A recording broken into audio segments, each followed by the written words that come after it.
Hi friends, how are you? I hope all of you are safe at home. Today we are going to learn a poem, Lines Written in Early Spring. Lines Written in Early Spring is a very beautiful poem written by William Wordsworth. Have you heard of him before?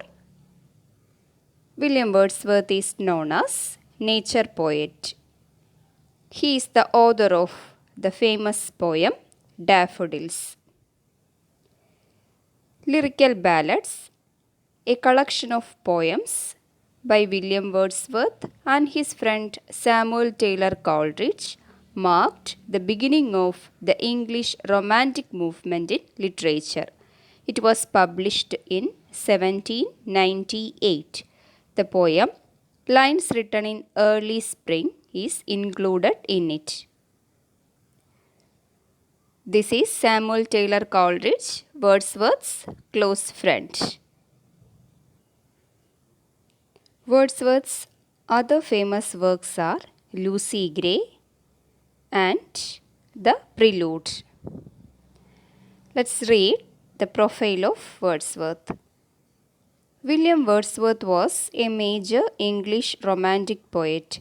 Lyrical Ballads, a collection of poems written by William Wordsworth and Samuel Taylor Coleridge, made him a major figure in the literary circle.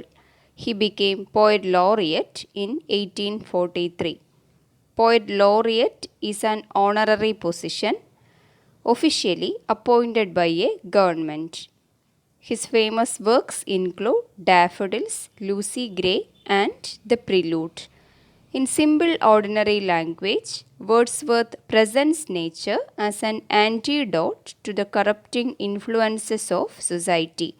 Antidote is a solution or remedy. He is known as the poet of nature. Look at this picture. In which season do we have flowers like this? Yes, in spring we have flowers and nature looks so beautiful. The poem, Lines Written in Early Spring, portrays the glory of nature in spring. Let's go through the poem and find out how the poet unfolds a world of beauty and happiness. Lines Written in Early Spring by William Wordsworth. I heard 1,000 blended notes, while in a grove I sat reclined, in that sweet mood when pleasant thoughts bring sad thoughts to the mind. To her fair works did nature link the human soul that through me ran, and much it grieved my heart to think what man has made of man. Through primrose doves in that green bower, the periwinkle trailed its wreaths, and it's my faith that every flower enjoys the air it breathes. The birds around me hoped and played, their thoughts I cannot measure, but the least motion which they made, it seemed a thrill of pleasure. The budding twigs spread out their fan to catch the breezy air, and I must think, do all I can, that there was pleasure there.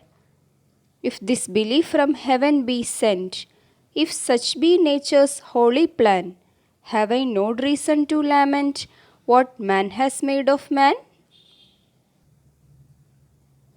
Have a look at the first two stanzas. I heard 1,000 blended notes, while in a grove I sat reclined, in that sweet mood when pleasant thoughts bring sad thoughts to the mind. To her fair works did nature link the human soul that through me ran, and much it grieved my heart to think what man has made of man.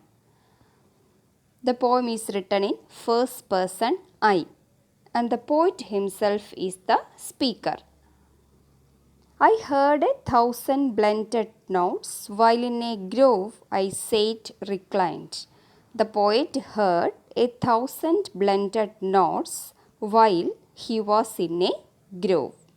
What is a grove? A small wood is called a grove. It is smaller than a forest. Here are the pictures of grove. What does the expression a thousand blended notes refer to? Suppose you are in a garden or in a wood. What are the different kinds of sounds you can hear? Song of birds, rustling sound of trees, sound of animals, insects, breeze, and so on. Like that, the poet heard the music of nature. Another expression is here, sate reclined. Sate is the old form of sat. Reclined means lay back in a relaxed position with Reclined means lay back in a relaxed position with back supported. And this picture shows it.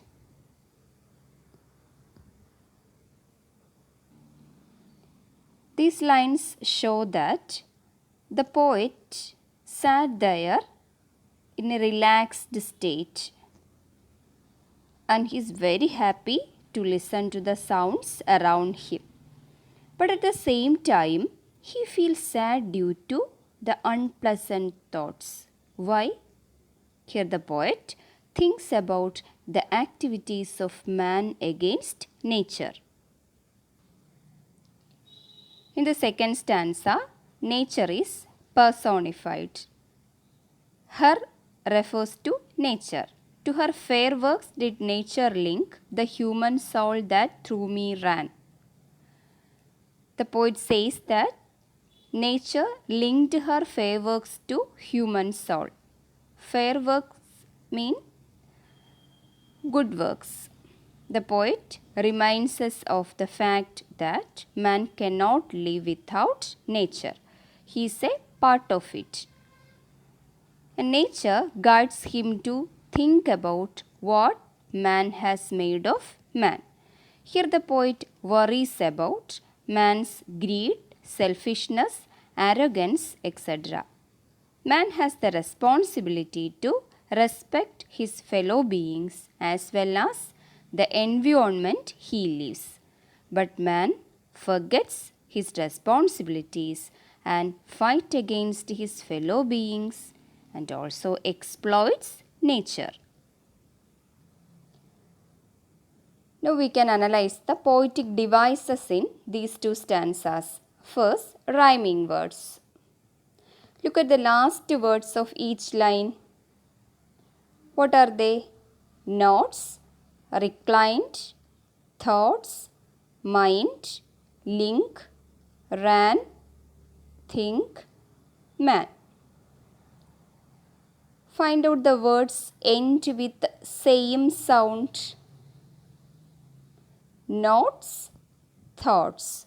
Notes and thoughts end with the same sound. So they are rhyming words. Like that, reclined, mind, link, think, and ran, man. So these are rhyming words. Rhyming words end with the same sound. Now what is the rhyme scheme of this poem? For the first word, notes, we can give letter A. And reclined, we can give the letter B. Again, thoughts. Notes and thoughts are rhyming words. So here we give the letter A. Again, mind. Reclined and mind are rhyming words. So we can give the letter B. So the rhyme scheme is AB, AB. The poem follows the rhyme scheme AB, AB. First line is an example of auditory image. I heard 1,000 blended notes. It is auditory image. And grove is an example of visual image. Grove, visual image. And I heard 1,000 blended notes is an example of auditory image. Look at the third line of the second stanza. And much it grieved my heart to think. Here the sound m is repeated at the beginning of two words. Again the last line. What man has made of man. Sound m, the consonant sound m is repeated thrice. So these lines are example of alliteration. What is alliteration? The repetition of same consonant sounds at the beginning of words in a line is called alliteration. So these two, much it grieved my heart and what man has made of man. These two lines are examples of alliteration.